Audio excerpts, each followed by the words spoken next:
ओम शांति। सद्ज्ञानदाता, सद्बुद्धिदाता, सत्यपिता निराकार शिवपितांकर बुद्धिमान संतान मानंकु आजिर प्रभु चिंतनर आलोचना को हृदयर सहित ईश्वरीय शुभ अभिनंदन, सुस्वागतम, सुप्रभात। भगवान कहउछंती, जेतेबेले तुमे शिव बाबांकर अर्थात ईश्वर पितांकर हो जाउछ, सेतेबेले तुमे बिना मूल्य रे गोटिए सेकेंड रे जीवन मुक्ति अधिकार पाई जाउछ। भगवानंको उपरे निश्चय आसीगला। भगवान जीए जेपरी ठीक सही भली सठिक परिचय मिलीगला तो संपत्तिर अधिकार प्राप्त हो गला।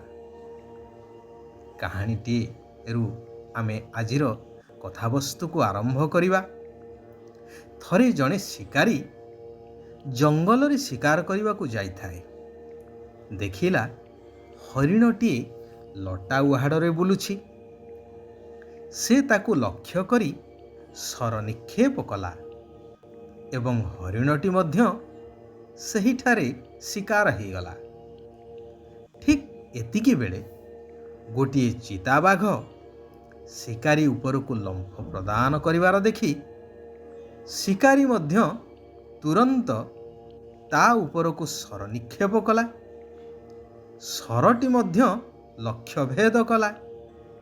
हेले सेतेबेलकु बाघटी लंफ प्रदान करि सारिथिला एवं शिकारी को तार शक्त दांतरे भिड़ी धरिथिला। शेषरे उभय शिकारी आउ बाघर मृत्यु हेला।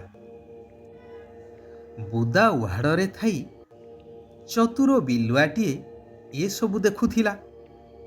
समस्ते मरी पड़िथिवार देखि आनंदरे नाचिबारे लागिला।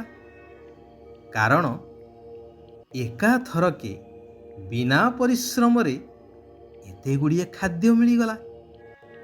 से विचार कला, हरिण, बाघ आउ मनीष ये तीनिटी शिकार मोर अनेक दिनर खाद्य हो जिवो।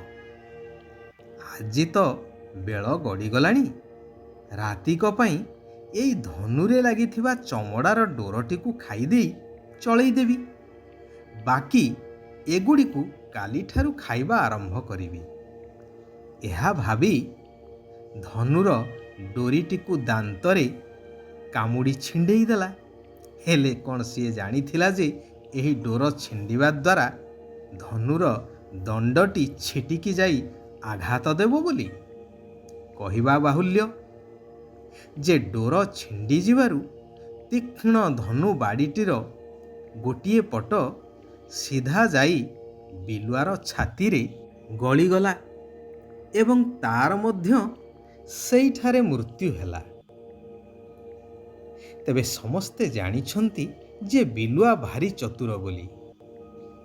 हेले बेले बेले अति चतुर मध्य अति मूर्खतार परिचय देइथांती एही बिलुआ भली। आजिर मनुष्य समाज प्रखर बुद्धि संपन्न हुई सुधा सही बुद्धि को व्यवहार करुछि। हेले उन्नतिर द्वाही देई निजे निजर विनाशर सूत्रधर साजुछि। आध्यात्मिकतार द्वाही देई नानादी अंधविश्वास आउ कुसंस्कार को आपणई नेछि। नाना मुनि नाना मत नेई नेई संपूर्ण पथर बुद्धि बा विपरीत बुद्धि संपन्न हो जाइछि।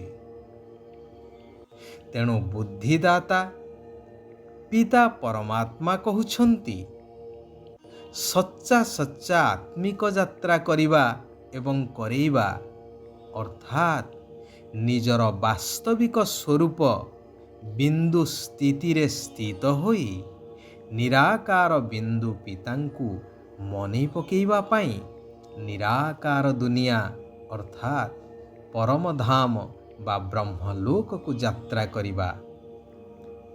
ଏହା ହିଁ ହେଉଛି ବାସ୍ତବିକ ଯାତ୍ରା ବା ତୀର୍ଥ। ଏହି କର୍ତ୍ତବ୍ୟ ହେଉଛି ବୁଦ୍ଧିମାନଙ୍କର। ଯେଉଁ କଥା କୁହାଯାଏ କି ସକଳ ତୀର୍ଥ ତୋ ଚରଣେ, ବଦ୍ରିକା ଯିବି କି କାରଣେ, ଅର୍ଥାତ୍ ମନେ ମନେ ମନେ ପକେଇବା ବା ମନ୍ମନା ଭବ। ଏହି ଆତ୍ମିକ ଯାତ୍ରା ବା ବାସ୍ତବିକ ଯାତ୍ରା ଦ୍ୱାରା ଅନ୍ୟ କୌଣସି ଯାତ୍ରାର ଆବଶ୍ୟକତା ହିଁ ରହିବ ନାହିଁ। କାରଣ ଏହି ଯାତ୍ରା ଦ୍ୱାରା ଆତ୍ମା ଶତପ୍ରଧାନ ପବିତ୍ର ହୋଇଥାଏ। ଅନ୍ୟ କୌଣସି ଯାତ୍ରା ଦ୍ୱାରା ଏହା ସମ୍ଭବ ନୁହେଁ। ଯେପରି ବାବା କଲ୍ୟାଣକାରୀ, ସେହିପରି ବୁଦ୍ଧିମାନ ସନ୍ତାନମାନେ ମଧ୍ୟ ବାବାଙ୍କ ସମାନ କଲ୍ୟାଣକାରୀ ହୋଇ ସର୍ବ ଆତ୍ମାମାନଙ୍କର କଲ୍ୟାଣ କରିଚାଲନ୍ତି, ଆତ୍ମିକ ଯାତ୍ରା କରାଇ। ସେଥିପାଇଁ ବାବା କହୁଛନ୍ତି, ପିଲାମାନେ, ତୁମେମାନେ ନିମିତ୍ତ ହୋଇ କର୍ମ ଆଦି କରି ସଂସାର ସମ୍ଭାଳି କେବଳ ମୋତେ ମନେ ପକେଇ ଚାଲ। କୌଣସି ଦେହଧାରୀଙ୍କୁ ମନେ ପକାଅ ନାହିଁ। ଯଦି ଦେହଧାରୀଙ୍କୁ ମନେ ପକେଇବ, ତେବେ ଦେହ ଅଭିମାନୀ ହୋଇଯିବ, ଯାହା ହେଉଛି ସର୍ବବିକାରର ଜନନୀ।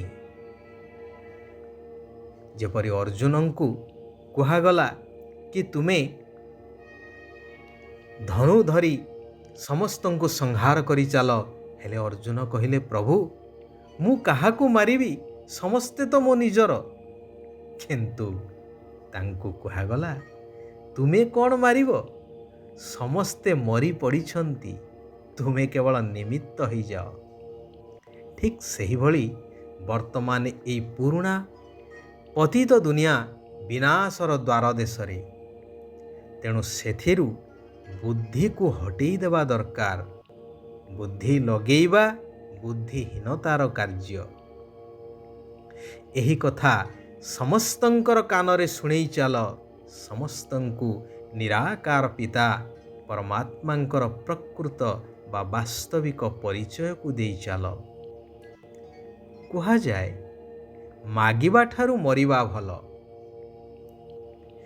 ଭଗବାନଙ୍କ ଠାରୁ ସବୁ କିଛି ପ୍ରାପ୍ତ ହେଲା ପରେ ଶ୍ରେଷ୍ଠ ଜ୍ଞାନ ଆଧାରରେ କାହାକୁ କିଛି ମାଗିବା ଉଚିତ ନୁହେଁ।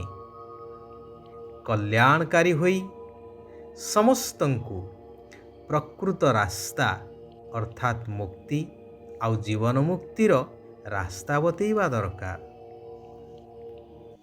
ଶିବ ବାବା କହୁଛନ୍ତି, ନିଜର ସର୍ବସମ୍ପତ୍ତିକୁ କାର୍ଯ୍ୟରେ ଲଗାଇ ବୃଦ୍ଧି କରୁଥିବା ଯୋଗୀ ତଥା ପ୍ରୟୋଗୀ ଆତ୍ମା ହୁଅ।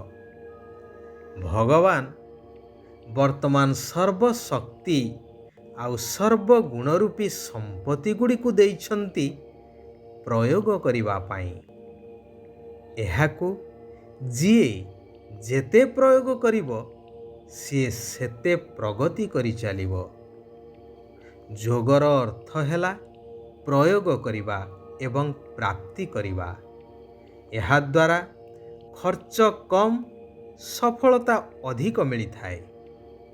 ତ୍ୟାଗ ହିଁ ଭାଗ୍ୟ ବଦଳି ଦେଇଥାଏ ବା ଭାଗ୍ୟ ବନେଇଥାଏ, ଏହା କଥିତ ଅଛି। ତେବେ ପ୍ରକୃତ ତ୍ୟାଗ ହେଉଛି ବିକର୍ମର ଏବଂ ବିକାରର ତ୍ୟାଗ କରିବା। ଆଚ୍ଛା, ଆଜି ପାଇଁ ଏଇଠାରେ ଆମେମାନେ ବିରାମ ନେବା। ଆସନ୍ତାକାଲି ପୁନଶ୍ଚ ନିଜର ଆତ୍ମାର ଉନ୍ନତି ଅର୍ଥେ ସାରା ବିଶ୍ୱର କଲ୍ୟାଣ ପାଇ ପୁନଃ ସେହି କଲ୍ୟାଣକାରୀ ପରମାତ୍ମାଙ୍କର ଆଉ କିଛି କଲ୍ୟାଣକାରୀ ମହାବାକ୍ୟକୁ ଶ୍ରବଣ କରିବା, ଧାରଣ କରିବା ଏବଂ କର୍ମରେ ପାଳନ କରିବା। ସାରା ବିଶ୍ୱର ଆତ୍ମାମାନଙ୍କର କଲ୍ୟାଣ ହେଉ। ସମସ୍ତେ ସୁଖ ଆଉ ଶାନ୍ତିର ଅନୁଭବ କରନ୍ତୁ। ওম শান্তি। ওম শান্তি। ওম শান্তি।